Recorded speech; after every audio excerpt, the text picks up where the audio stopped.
नाही, असं नाही आहे. 1 रुपयामध्ये पीक विमा योजना बंद करावी असा कुठलाही शासनाचा निर्णय अद्याप झालेला नाही. परंतु या पीक विमा योजनेमध्ये काही प्रकारे गैरप्रकार झालेला निदर्शनास आलेला आहे. जवळपास 96 CSC केंद्रावरती कारवाई करण्यासाठी आम्ही जिल्हाधिकाऱ्यांना कळवलेलं आहे. त्यांनी बोगस काही सातबारा उतारे काही लोकांचे बाहेरच्या CSC केंद्रांनी ऑनलाईन असल्यामुळे राज्याबाहेरच्या लोकांनी सुद्धा त्या ठिकाणी अर्ज दाखल केले आहेत शेतकऱ्यांनी. बऱ्याच ठिकाणी आपल्या राज्यामध्ये 5-6 जिल्ह्यामध्ये त्या लोकांनी मशिदीच्या जागा आहेत किंवा मंदिराच्या जागा आहेत किंवा एन ए प्लॉट आहेत किंवा शासकीय जमिनी आहेत अशावरती सुद्धा विमे उतरवण्याचं लक्षात आलेलं आहे. त्यामुळे 96 CSCवर कारवाई केलेली आहे. जिल्हाधिकाऱ्यांना पण फौज दाखल करायला लावलेली आहे.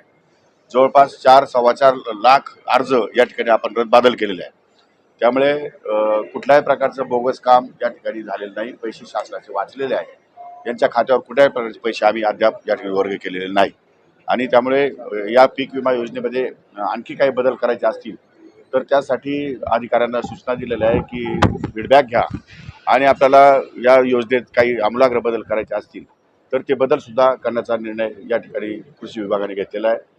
शिवाय ॲग्रीस्टॅकच्या माध्यमातून जे काही अपग्रेडेशन या ठिकाणी होणार आहे जे आम्ही युनिक ID कार्ड फार्मरला देणार आहोत, त्यानंतर आधार कार्डशी लिंकअप करणार आहोत, त्यानंतर महसूल विभागाशी लिंकअप करणार आहोत आणि सॅटेलाईटबरोबर टाईप करून जास्तीत जास्त पारदर्शकता या पीक विम्याच्या बाबतीमध्ये कशी येईल हा सुद्धा शासन गांभीर्याने विचार करतं आहे. कदाचित मार्चपर्यंत ॲग्रीस्टॅकच्या योजनेच्या अंतर्गत सर्व शेतकरी या ठिकाणी अपडेट डाटा या ठिकाणी उपलब्ध झाल्यामुळे सर्व शेतकऱ्यांचे पीक विमे डायरेक्ट या ठिकाणी आम्हाला उतरवणं सोपं होईल. सर, पण मध्यंतरी सुरेश धस यांनी आरोप जे केलेले होते त्यावेळेला त्यांनी असं म्हटलं होतं की बीडमध्ये अनेक शेतकऱ्यांनी अशा पद्धतीनं बोगस बीडमध्येच नाही आहे, ते बऱ्याच ठिकाणी आहेत, बऱ्याच जिल्ह्यामध्ये आहेत. पण ते काय मंत्र्यांनी केले किंवा कोणी अधिकाऱ्यांनी केले असं नाही आहे.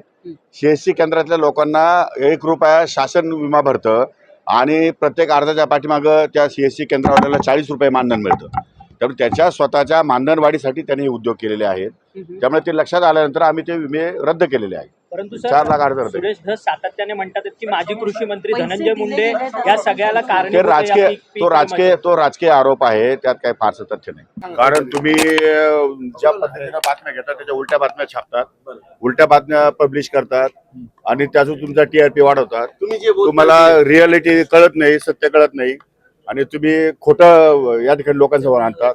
त्यामुळे मला प्रेसला कुठलंही स्टेटमेंट करण्याची आवश्यकता वाटत काय रियालिटी नेमकी ते तर सांगा. ते तुम्ही काल पेपर मध्ये तुम्ही तुमच्या न्यूजला बघा. मी गैरप्रकार बोललो, भ्रष्टाचार बोललो का? तुम्ही लगेच भ्रष्टाचार झाला, लगेच विरोधकांनी उन्हाच्या बाईट घ्यायला सुरुवात केली. मी बोललो काय, तुम्ही बोलतात काय, दाखवतात काय? सत्य बोललो ते तुम्हाला पटत नाही का? त्यामध्ये अपग्रेड करण्याच्या संदर्भामध्ये शासन प्रयत्न करते एवढं सगळं सांगितल्यानंतरही तुम्ही तेवढाच एक मुद्दा घेऊन बसले, त्याच मुद्द्याला तुम्ही फ्लॅश करताय. याचा अर्थ तुम्हाला TRP वाढवायचा आहे, तुम्हाला सत्य लोकांपर्यंत पोहोचवायचं नाही. त्यामुळे आता मला तुमच्याशी बोलायचं. चालू असणार का बंद असणार? योजना सगळ्या चालू असणार आहे, बंद नाही करणार.